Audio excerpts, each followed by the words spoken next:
para mí un honor dar inicio a esta sesión con la presentación de nuestra primera ponente, Marushka Chocobar. Marushka es consultora senior en transformación digital para el Banco Mundial y la Unión Internacional de Telecomunicaciones y consejera en ética en inteligencia artificial generativa en LATAM, un laboratorio que promueve el uso seguro de estas tecnologías en poblaciones vulnerables. Cuenta con más de 20 años de experiencia en la implementación de políticas públicas y servicios digitales centrados en las personas desde el sector público y privado y la sociedad civil con impacto a nivel global, regional y local.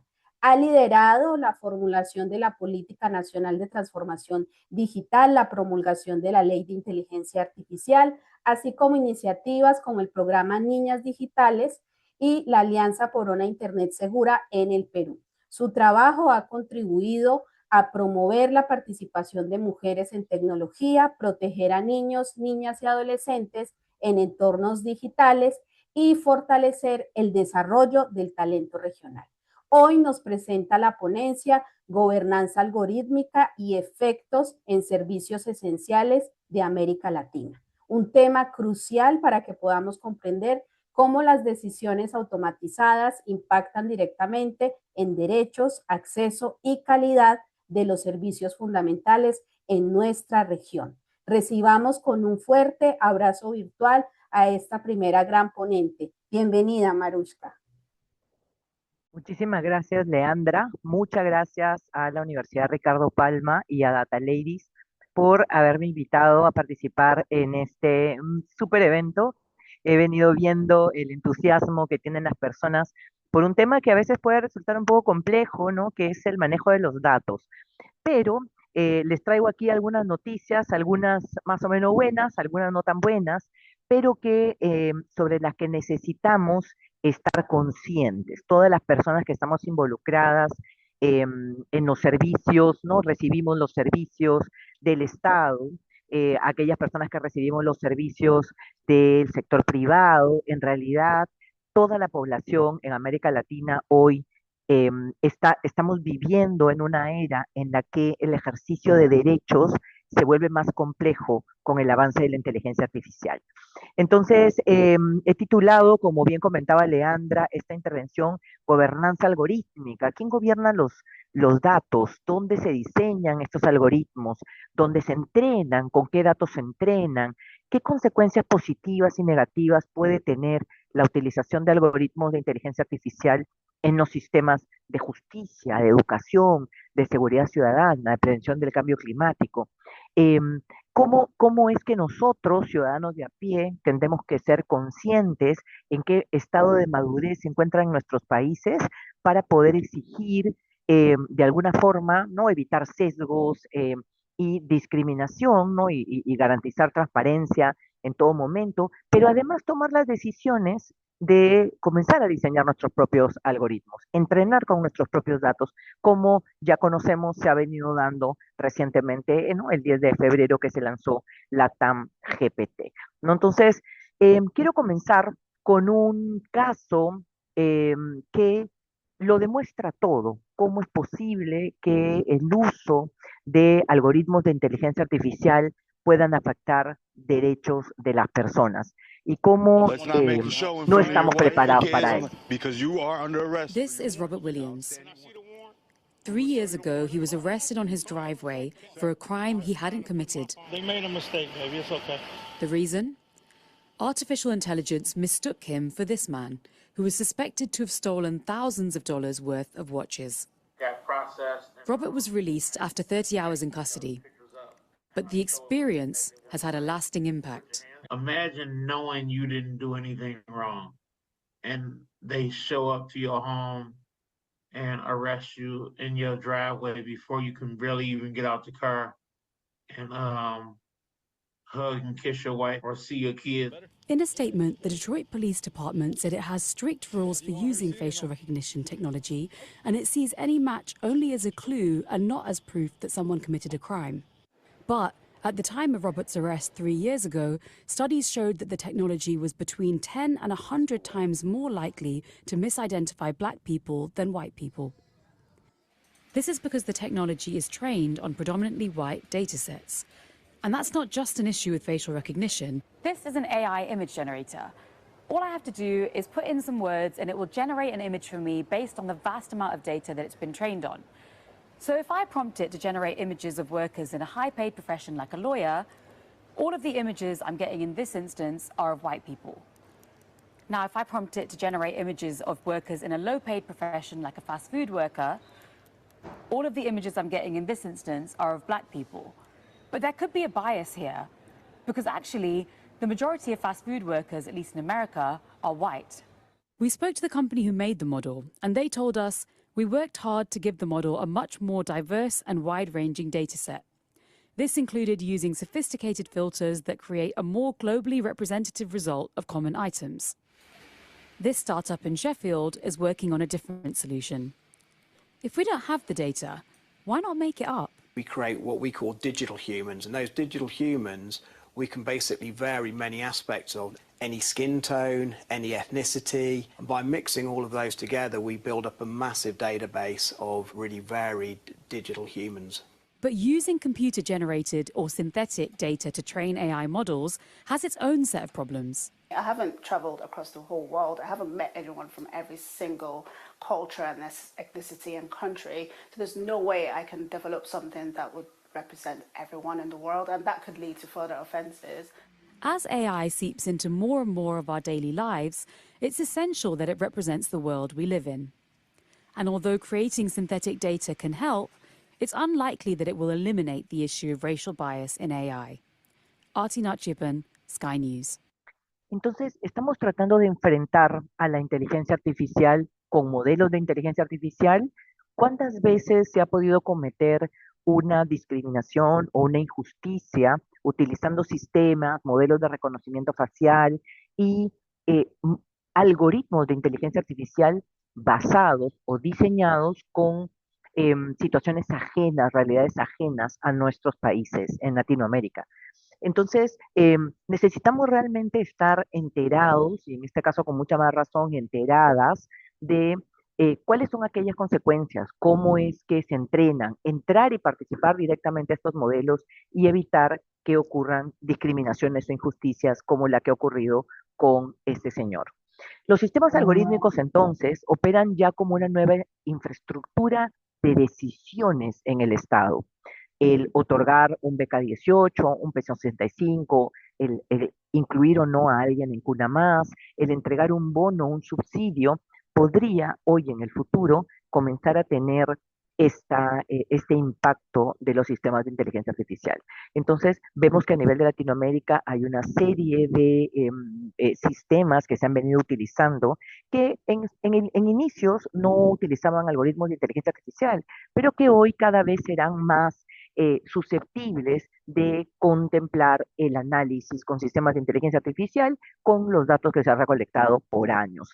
Existen como tres grandes niveles, ¿no? La automatización de procesos, tareas repetitivas o enrutamiento de tareas en todos los sectores, apoyo a decisiones, es decir, alertas y priorización con revisión de las personas, y finalmente una decisión automatizada, ¿no? Los agentes o algoritmos que, habiendo sido entrenados, toman decisiones para contratación de personal, para asignación de beneficios sociales, etcétera, ¿no? Y estos sistemas ya no necesitan o no usan tanta intervención humana. ¿Hasta dónde podemos nosotros tener ese control y no perderlo?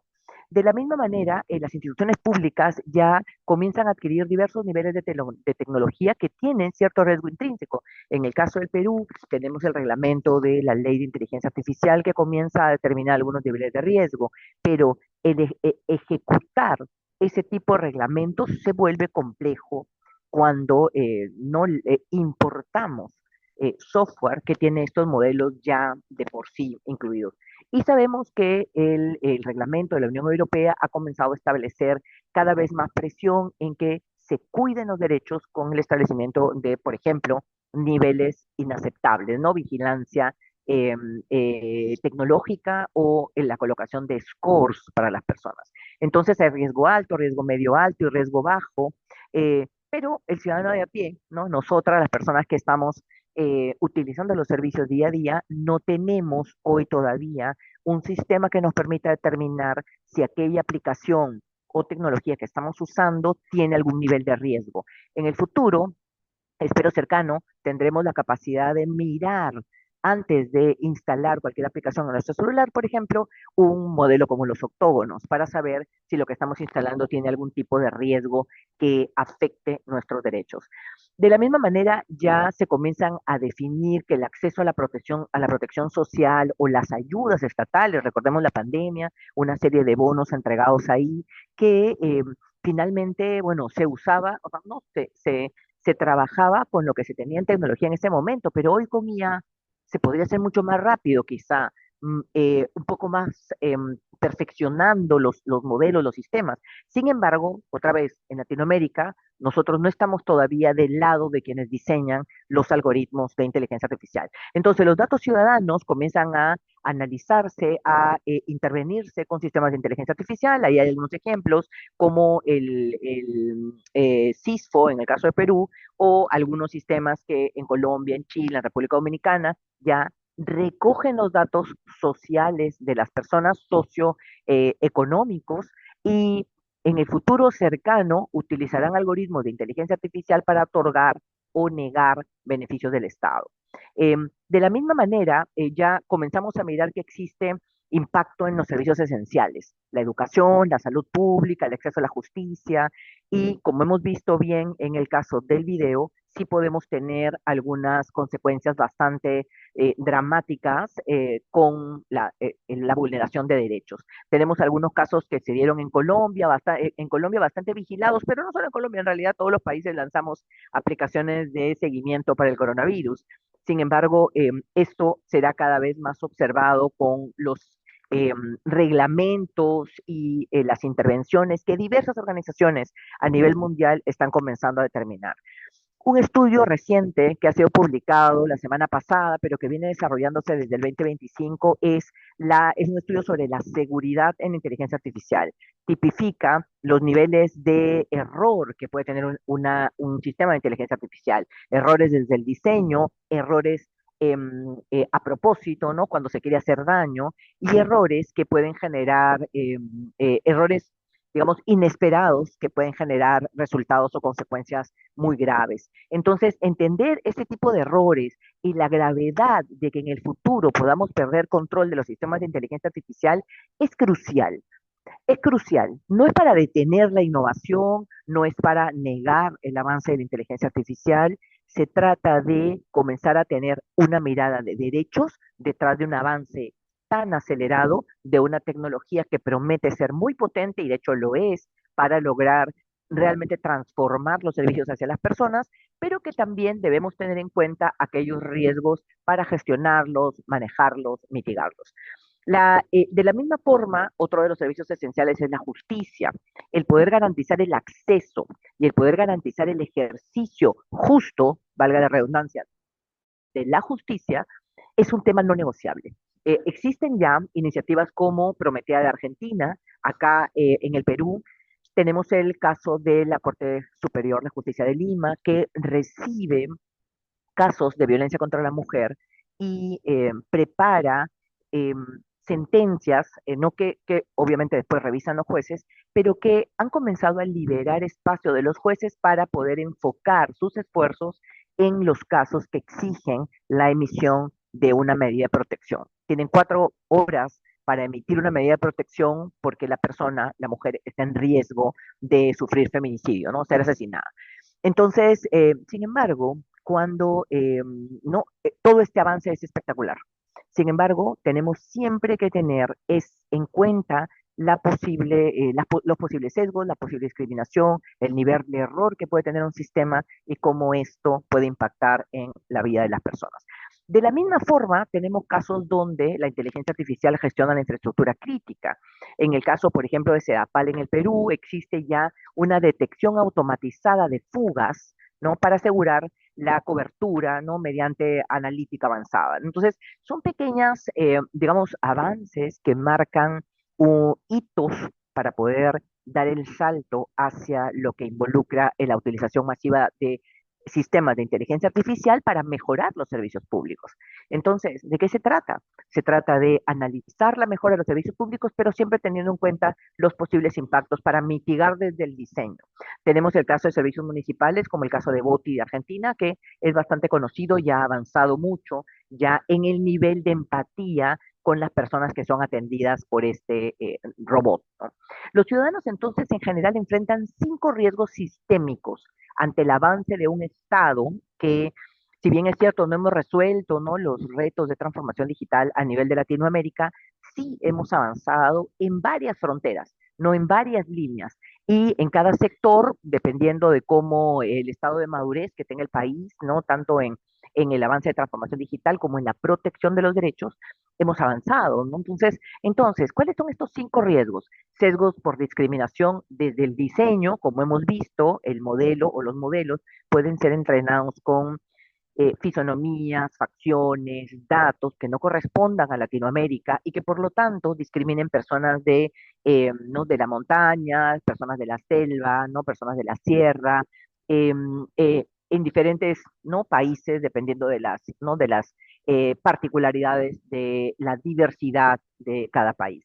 Segundo, puede haber una opacidad amparada en el secreto comercial del proveedor, pero que finalmente es una falta de transparencia. Nuevamente, deberíamos aspirar a tener o a instalar sistemas de inteligencia artificial o algoritmos que me digan por adelantado qué nivel de riesgo es el que estoy aceptando.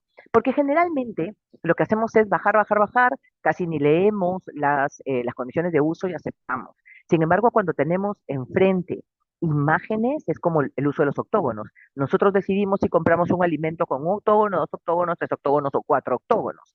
Nosotros deberíamos tener la posibilidad de elegir si instalamos una aplicación que tenga, por ejemplo, 4 octógonos para el nivel de riesgo inaceptable.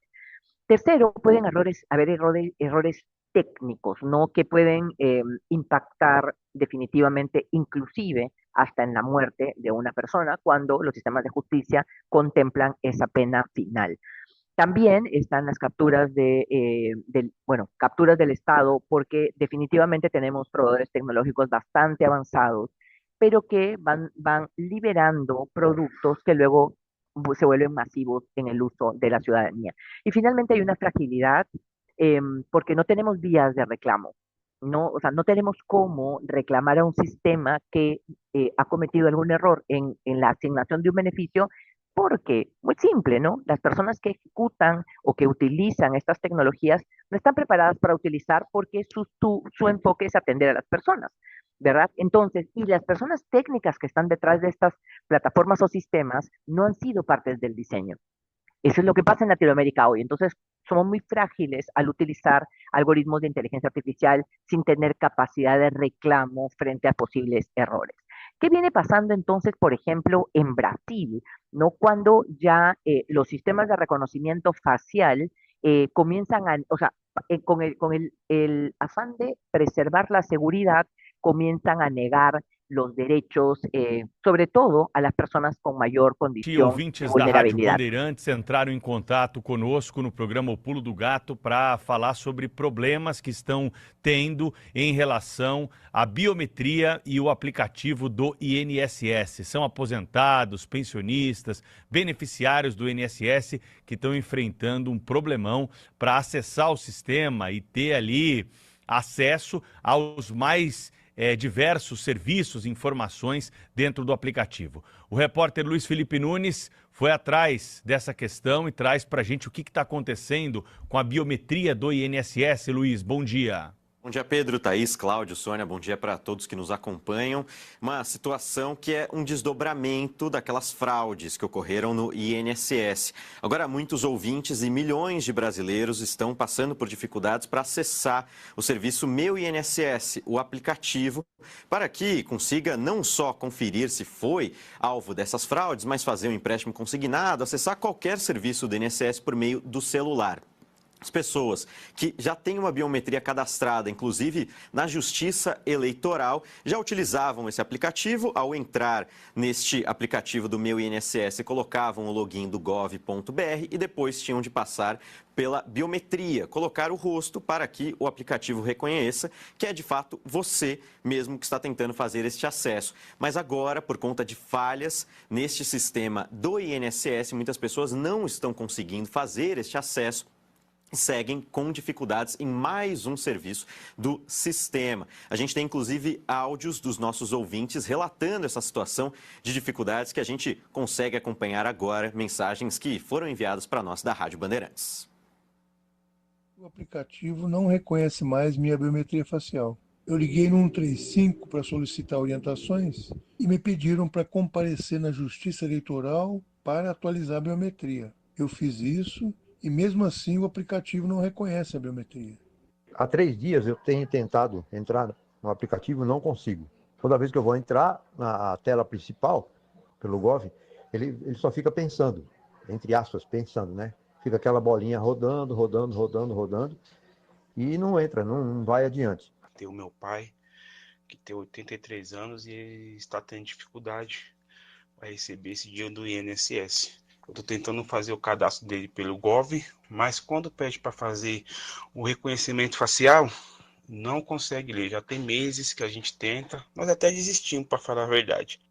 Nós fomos atrás do INSS e também da Dataprévia, a empresa que cuida dos sistemas do governo federal. E o INSS respondeu que essa é uma conclusão, algo que acontece para tentar corrigir as fraudes do próprio INSS. Então a pessoa, além de ter sido roubada, agora passa por esse problema e o Instituto afirma que é algo normal, corriqueiro. Já a Dataprévia afirma que compreende que esses problemas estão acontecendo e colocou técnicos para que esse trabalho seja solucionado.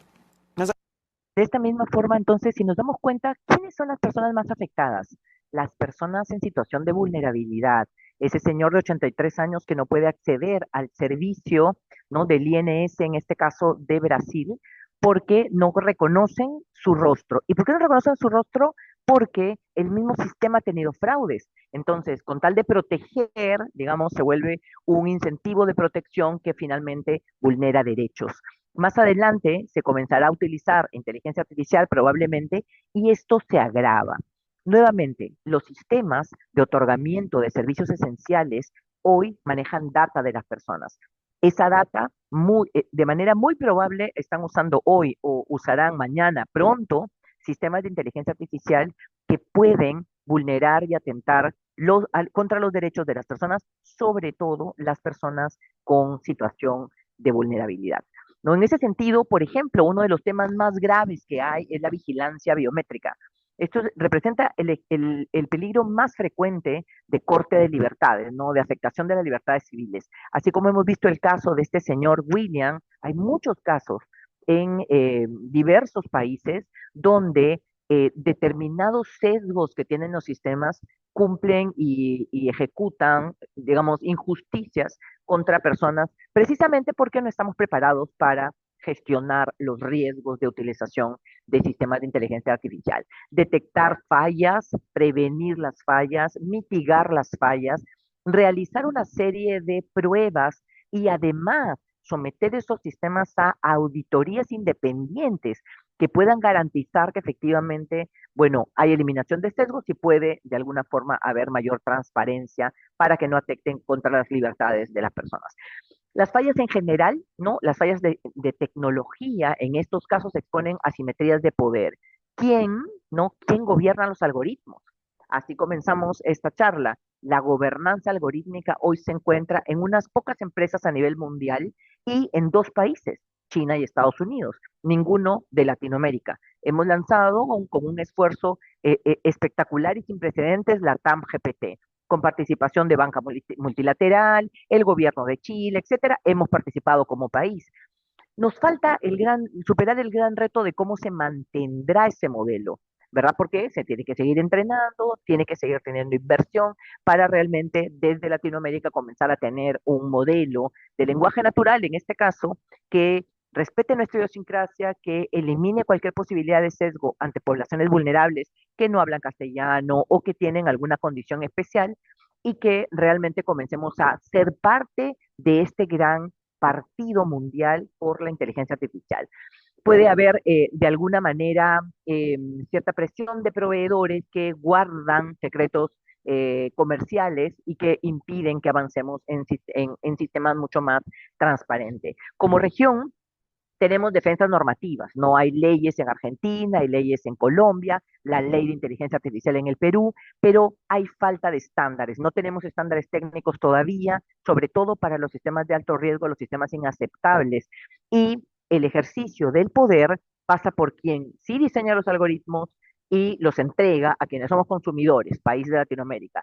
Quien entrena los algoritmos, todavía quizá estamos recién comenzando el entrenamiento de los algoritmos con nuestros datos, ¿verdad? Pero esas asimetrías de poder se dan finalmente en modelos de gobernanza que hoy están tratando de ser analizados por la UNESCO, por la OCDE, por el Foro Económico Mundial, por estos procesos de discusiones como el proceso de Hiroshima, la emisión de lineamientos para poder garantizar la protección de los derechos, pero finalmente ciudadanos de a pie pueden ser afectados de alguna forma y no existe una manera de poder defenderse hoy o tener acceso a reclamos. La evidencia internacional entonces valida 4 instrumentos para hoy proteger a la población. La evaluación de impacto algorítmico, que pueden ser independientes, no auditorías, no rigurosas como el número 4, pero la evaluación de impacto algorítmico se hace en el momento de las pruebas y deberían ser obligatorias y así debería estar establecido ya en los reglamentos o políticas alrededor de la inteligencia artificial. Inventario de sistemas abiertos, ¿no? O inventario abierto de los algoritmos del Estado para saber, por ejemplo, si a mí me van a otorgar, ¿no? O a una persona le van a otorgar una pensión 65 y ese sistema, ¿no? Del Ministerio de Inclusión Social o quien esté a cargo utiliza sistemas basados en inteligencia artificial, ese algoritmo tendría que ser público, transparente, no transparente, o sea, entonces las leyes de transparencia de Latinoamérica tendrían que comenzar a considerar la transparencia algorítmica como una obligación. Bases de licitación estandarizadas, ¿no? Tratando de ser agnósticos a las marcas, pero que de alguna forma garanticen que existirá transparencia al momento de la compra o la implementación. Y finalmente, auditorías rigurosas, ¿no? Que pasen por evaluaciones periódicas, independientes, públicas también, porque nuevamente, mientras no tengamos un modelo de octógonos o digitales, ¿no? Que permita que los ciudadanos estemos enterados sobre qué nivel de riesgo tiene esa aplicación que estoy instalando en mi celular como la cosa más básica, o que yo sepa que sistemas del Estado que me están otorgando o negando derechos usan sistemas de inteligencia artificial y no estoy entendiendo de qué se trata, entonces vamos a seguir experimentando vulneración de derechos y no nos estamos preparando para ello. La compra en general de software, de modelos de lenguaje natural, etcétera, etcétera, incluye que tengamos validaciones técnicas, legales, cumplimiento de no regulatorio para poder garantizar de alguna manera un plan de respuesta a incidentes. ¿Qué sucede? Y es el típico ejemplo, ¿no? ¿Qué pasa si un vehículo autónomo no tripulado atropella a una persona? ¿Dónde está la responsabilidad? Está la responsabilidad en quien compró el vehículo, ¿no? El dueño, en la empresa, la marca que lanza estos vehículos, en el desarrollador o equipo de desarrollo que nuevamente desarrolló los sistemas que utilizan inteligencia artificial para ese vehículo no tripulado, o la autoridad que autorizó la circulación de este tipo de vehículos, ¿no? Entonces, esta responsabilidad y la ausencia todavía de esos estándares para establecer la responsabilidad nos coloca en una situación de no tenemos planes de respuesta ante incidentes, no sabemos calificar los niveles de riesgo, no tenemos una auditoría o un inventario auditado de datos de entrenamiento y por lo tanto no tenemos forma de reversibilidad técnica cuando ya ha ocurrido una vulneración de derechos, como en este caso la muerte de una persona. Finalmente, la gobernanza requiere que tengamos plazos no negociables, ¿no? O sea, que además de tener reglamentos, no políticas, esto se lleve hacia la acción con las auditorías, con la implementación de las evaluaciones de impacto algorítmico, que sea de todas maneras obligatorio para tener, ¿no?, cierta garantía, a pesar de que sabemos que a veces las leyes no necesariamente garantizan la implementación, pero ya es un paso el tener acuerdos internacionales sobre esto, formar esta coalición latinoamericana para tener una voz en el avance de la inteligencia artificial frente al avance de colisiones más fuertes en otras regiones. Y también la inteligencia artificial podría ayudarnos a defendernos de estas injusticias, como en este caso, donde para la negación de derechos a los seguros, ya se están utilizando aplicaciones de inteligencia artificial para defender a las personas en esa, ¿no?, de esa negación As de health derechos. insurers increasingly rely on artificial intelligence to process claims, denials have been on the rise. In recent years, nearly 20% of claims filed by Americans on Affordable Care Act plans were denied. In 2023 alone, that number added up to about 73 million people who had filed claims for in-network services. Less than 1% of them tried to appeal their claim, either because the process was too lengthy or too confusing. Now, artificial intelligence is being used to help patients fight back. Software companies are harnessing the power of AI to create detailed appeal letters for patients in a fraction of the time it would take a human to do. Entonces tenemos una manera de usar la inteligencia artificial para apoyar a poblaciones vulnerables, a personas que están siendo afectadas por negación de acceso a servicios esenciales en América Latina, y de alguna manera podemos comenzar a voltear esa tortilla, ¿verdad? Sin embargo, tiene que haber siempre una intermediación entre el Estado y las personas que no están tan cercanas a lo que puede ocurrir con sus datos en el sector público. Entonces, el control proporcional al riesgo garantiza que los derechos sean respetados, ¿no? La inteligencia artificial ya es como una nueva infraestructura de decisiones, y la provisión de servicios esenciales requiere que tengamos la mayor rigurosidad técnica para que esto pues proteja los derechos en el Perú y en toda América Latina. Muchísimas gracias. Entonces me quedo para las preguntas. Muchas gracias por esta oportunidad de conversar con ustedes hoy. Muchas gracias, Maruska, por esta espectacular ponencia que nos pone muy en claro cuáles son los retos que tenemos de ahora en adelante con todo este tema de gobernanza de los datos. Vamos a ver si tenemos preguntas aquí, a ver si por el chat pueden hacer las consultas, por el chat de Zoom, si tienen alguna pregunta. Yo, mientras tanto, voy a ir revisando si hay alguna consulta. Sí. Hola. ¿Sí? Sí, Lea, yo tengo una pregunta, Marushka. Hola, Marushka. Actualmente, por ejemplo, para poder nosotros, ya como empresas, ¿no? Sobre todo, y queremos usar un poco de inteligencia artificial en nuestro trabajo. Sé que ahorita está un poco muy fuerte el tema de la seguridad de la información, y obviamente muchos de nosotros tenemos que trabajar con la IA que nos posibilita la entidad, ¿no? ¿Qué tan factible es que en algún momento todas de un mismo rubro podamos información? Porque siempre hay este percance de que normalmente se tiene que comprar o se tiene que eh, para poder llenar, ¿no?, ciertos vacíos, ¿verdad? Entonces, ¿qué manera y ayudarnos, ¿no? Creo que de alguna manera la IA también permitiría eso, pero ¿a qué nivel sería esto? ¿En qué tiempo? ¿Va a tener que pasar muchos años tal vez? ¿O podría haber algún tipo de estrategia? Esa es mi pregunta. Gracias, Marushka. Muchas gracias, Stephanie. Yo creo que hoy existen posibilidades de compartir, ¿no?, de formar grupos en los modelos de lenguaje natural más conocidos, ¿no? O sea, un chat GPT permite hoy que se puedan formar grupos para compartir, para no pagar la licencia tan cara, ¿no? Entonces, compartir una licencia individual en grupos de trabajo tipo WhatsApp para desarrollar determinadas acciones. Sin embargo, Hay una característica de las aplicaciones de inteligencia artificial que dificulta el que podamos tener em, cada vez compartir más. ¿Cuál es esa característica? Si se trata de empresas y se tiene, ¿no?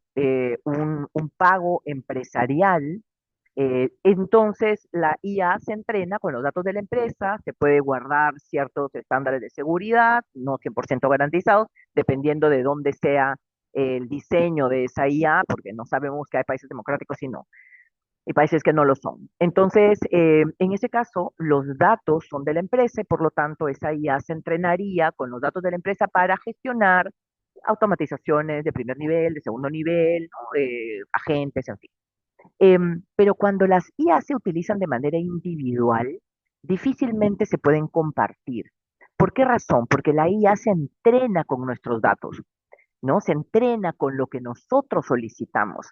Y cuando comenzamos a tener diversas personas utilizando la misma aplicación, entonces existe pues la posibilidad de error, mayor posibilidad definitivamente. Entonces, yo te diría que la ruta es que, por ejemplo, los gremios comiencen a negociar en conjunto con las marcas grandes acceso para pymes, acceso para pequeñas empresas, ¿no? Que reduzcan el costo de la licencia, como ocurre, por ejemplo, en el sector de educación, para tener un mayor poder de negociación. Uno a uno, las empresas pequeñas, medianas, difícilmente van a, ¿no? a ser escuchadas.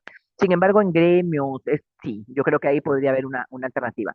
Y la otra es unirse, como bien comentabas tú, o empresas de un rubro relacionado, del mismo sector, sí, guardando un poco ¿no? el secreto individual de cada empresa y su valor diferencial en el mercado, para comenzar a avanzar en procesos de investigación, por ejemplo, ¿no? Tendría que ser bastante cuidadoso, sobre todo en el sector privado. En el sector público sí es con mucha más razón porque ahí toda la información es pública, ¿no? Entonces, por ese lado creo que podríamos mirarlo, Stephanie.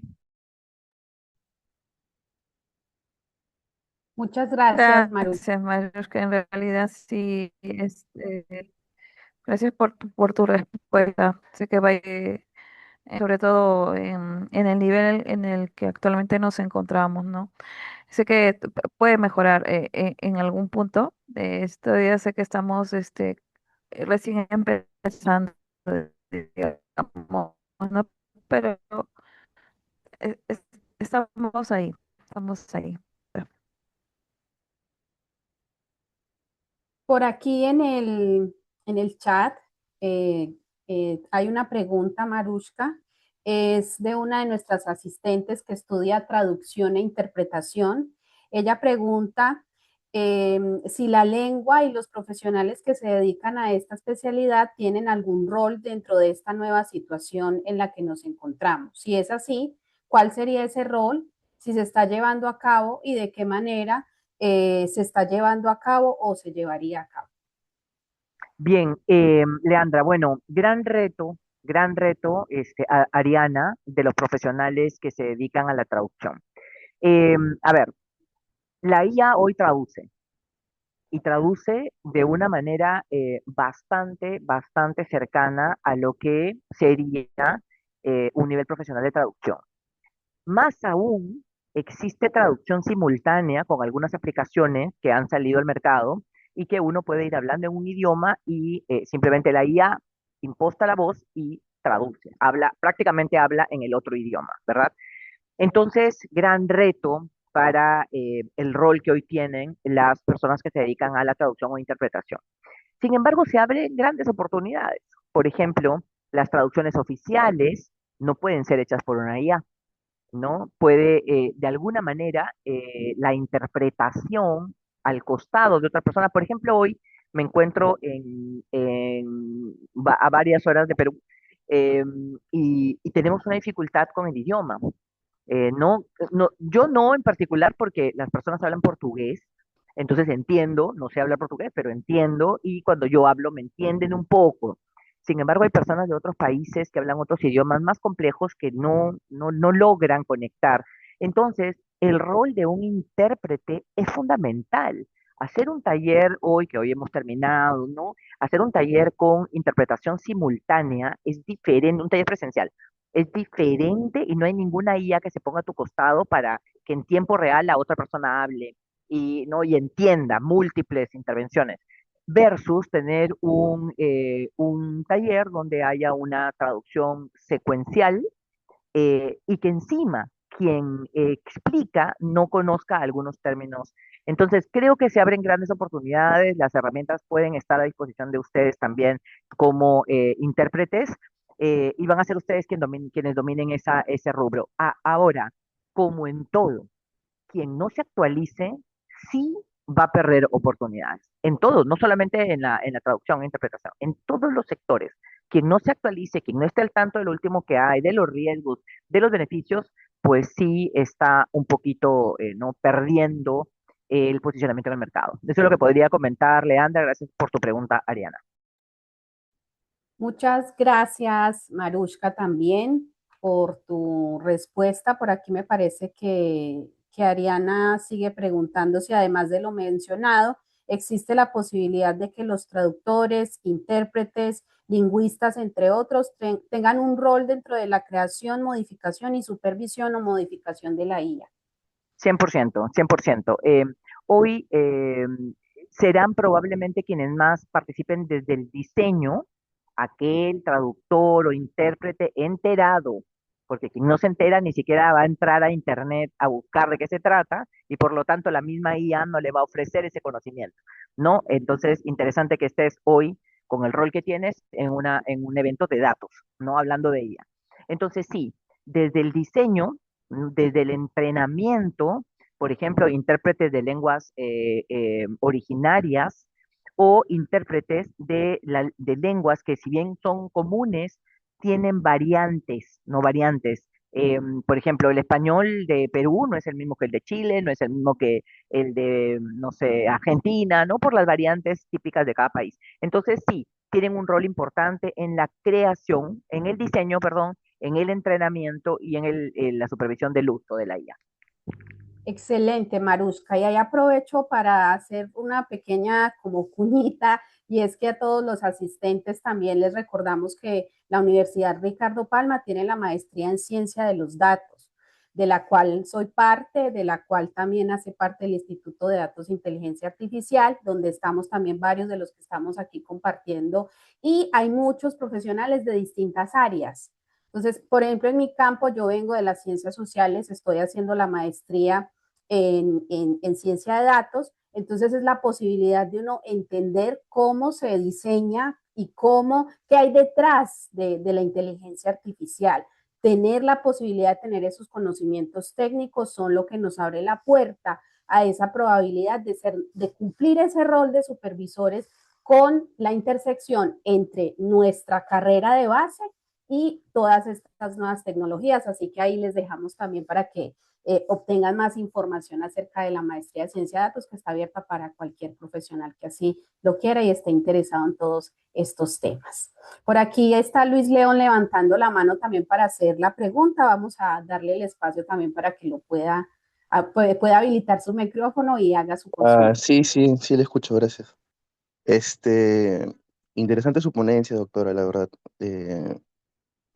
Y bueno, de los puntos que usted ha tocado, la verdad es que, o sea, me gustaría que usted de repente pueda decirnos, ¿no? Si, digamos, no puede existir algún tipo de contratiempos, ¿no? En tanto al abuso excesivo de la implementación de la IA en trabajos en verdad serios, ¿no? Gracias. ¿Me podrías un poquito explicar lo último en trabajos de verdad qué?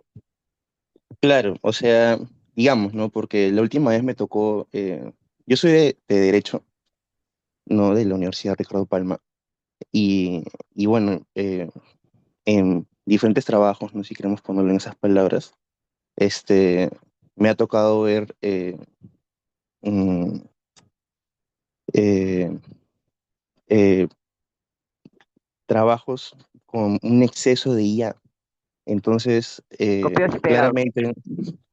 claramente, en en investigaciones científicas más sólidas, la implementación de la IA es simplemente una vista clara de una falta de trabajo serio, por lo que no estoy diciendo que la implementación de la IA o el uso medido, digamos, de la IA no sea pertinente en tanto a la elaboración de un trabajo, ¿no? Pero si queremos hablar en un nivel un poquito más competitivo, ¿no? En tanto a cómo en verdad los otros, ¿no? Llevan, ¿cómo decirlo, ¿no? Eh, el trabajo Te a entiendo, te su entiendo. criterio, ¿no? Claro, a su Ujú. criterio, doctora, ¿usted cómo cree que, no sé, o sea, que si en verdad es prudente o no implementar de una manera tan agresiva la IA, ¿no? De acuerdo, Gracias. perfecto. Sí, sí, sí. Voy a ponerte 100% de acuerdo contigo en la preocupación. Voy a ponerte un ejemplo. Imagínate que tú tienes una gran biblioteca física, ¿no? Masiva, millones de libros ahí, entonces tienes vamos a decir, el estudiante número uno que entra a su biblioteca, hace una extraordinaria investigación y por lo tanto su producto de investigación es top. Y tienes a otro estudiante, vamos a pensar el estudiante número dos, que entra a su biblioteca física, toma fotos o saca fotocopias de los libros, también hace un proceso de investigación, pero esas fotocopias las pega, ¿no? En su investigación y vamos a decir que lo que está haciendo es copiar y pegar, ¿verdad? En el mundo físico. Luego vamos a pensar lo mismo con buscadores de Internet. Google, ¿no? Tienes al estudiante número uno que busca la información, se mete a todas las viñetas y construye sobre ese acceso un documento que tiene cierto nivel. Y tienes a otro estudiante que usa la misma herramienta, pero que nuevamente copia y pega. No estamos hablando de inteligencia artificial, estamos hablando del uso ético. Estamos hablando, no, aquí no he mencionado ChatGPT, no he mencionado ninguno, he mencionado una mega biblioteca y grandes buscadores. Entonces, no tiene que ver, es decir, el resultado no tiene que ver con la herramienta que estás usando. Si te vas a una biblioteca gigante, lees, ¿no? O si te vas a un buscador de Internet, o si te vas a utilizar inteligencia artificial que te hable millones de fronteras, es tu actitud, tu ética, tu forma, ¿no? La forma del ser humano de aprovechar ese conocimiento para construir más conocimiento, el que determina el resultado, Luis. Entonces, yo Claro, sí, diría, ¿no? sí lo entiendo, ¿No? doctora, pero o sea, Exacto. Ujú. si sería, digamos, algo proporcional en verdad, digamos, el, digamos, tener que considerar de una manera objetivamente pertinente, en verdad tener que pasar ese filtro de la IA, ¿no? O sea, digamos. Sí, o sea, si tú, mira, si tú utilizas todas las inteligencias artificiales, ChatGPT, Gemini, Copilot, Claude, no, la que quieras, Perplexity o cualquiera, y haces un buen trabajo, no haces un buen trabajo, no, entonces lo que estás haciendo es hacer un uso ético de la inteligencia artificial, pero tener la oportunidad de tener el acceso a estas aplicaciones, poco a poco va a diferenciar quién tenga materiales, vamos a pensar si estudias, no sé, derecho, ¿no? Materiales de sentencias o información que está en otros idiomas y que puedo realmente aprovechar conocimientos masivos, simplificar resúmenes, etcétera, etcétera, pero desde un uso ético. Entonces, depende de mí el resultado. Ahorita hay tendencias que buscan en áreas de la transparencia algorítmica, que buscan que declares el uso. Entonces, por ejemplo, tú puedes declarar el uso diciendo, en mi documento he utilizado funcionalidades de búsqueda a profundidad de inteligencia artificial generativa. Es lo mismo que decir, además he usado Google, ¿no? Es lo mismo que decir abajo el código APA, aunque esto ya es una fuente, ¿no? El código APA de la cita, ¿no? Que está buscando. Entonces, depende de las personas, Luis. Yo creo que va a existir un momento, o sea, va a existir un espacio donde sí se note que quien copia y pega. Y se nota por una serie de razones. y eso pasará con inteligencia artificial o sin inteligencia artificial. Pero aquellas personas que construyen conocimiento de la manera adecuada, con uso ético de las herramientas, continuarán avanzando. Es decir, los buenos verán potenciado su capacidad de avanzar, ¿no? De crear conocimiento. Y las personas que están acostumbradas a copiar y pegar, que es un uso no ético de cualquier herramienta, lo seguirán haciendo. Entonces, Luis, yo creería que no hay que negar el avance, más bien hay que aprovechar, ¿no? Con lo que tú hoy tienes, cómo construyes más conocimiento utilizando estas aplicaciones bien utilizadas, ¿no? Para que te abran un mundo de oportunidades. Finalmente, la información es la misma, es de Internet, es lo mismo. Sin embargo, ya no buscas con frases, sino das instrucciones. Entonces, esa es un poco la diferencia. Gracias, Luis, por tu pregunta. Ya, muchísimas gracias, doctor. Gracias, Luis, y gracias, Marushka, por tu pregunta. Si no hay más preguntas aquí dentro del grupo, me gustaría plantear una que me hicieron aquí a nivel interno, y es, desde tu experiencia en política pública, ¿cuál es el primer paso que debería dar un Estado latinoamericano que aún no tiene un marco claro de gobernanza algorítmica? Bueno, un poco lo decía en la presentación, ¿no? Es primero reconocer los posibles impactos de los sistemas que se están utilizando, porque claramente todavía no somos creadores o diseñadores de sistemas de inteligencia artificial. Eso es lo primero, ¿no? A poblaciones vulnerables, poblaciones que se encuentran en necesidad de protección del Estado. Segundo, establecer también en la medición de impacto algorítmico ya desde el punto de vista técnico y tecnológico. Tercero, contratar auditorías independientes que regularmente hagan revisiones de los sistemas que se usan en el Estado. Y cuarto, mantener una regulación que no sepulte, digamos, los intentos de las pequeñas y medianas empresas por tanta presión regulatoria, pero que al mismo tiempo garantice un balance entre lo que pueden avanzar empresas más grandes que podrían aprovechar esa ventaja, ¿no? La asimetría de poder. Eso es lo que te puedo comentar, Leandra. Excelente, excelente, Marushka, excelente toda tu presentación, compartirnos toda tu expertise. De verdad que para nosotros ha sido muy grato. Te agradecemos muchísimo desde el Instituto de Datos de Inteligencia Artificial y también desde Data Ladies te agradecemos tu participación. Así que con todas esas reacciones, aplausos virtuales, te damos muchísimas gracias. Esperamos verte muy pronto también de manera presencial. Muchísimas gracias a ustedes y felicitaciones por el evento y a todos ustedes que sigan construyendo conocimiento con estos grandes equipos de la universidad y de Data Ladies. Un abrazo.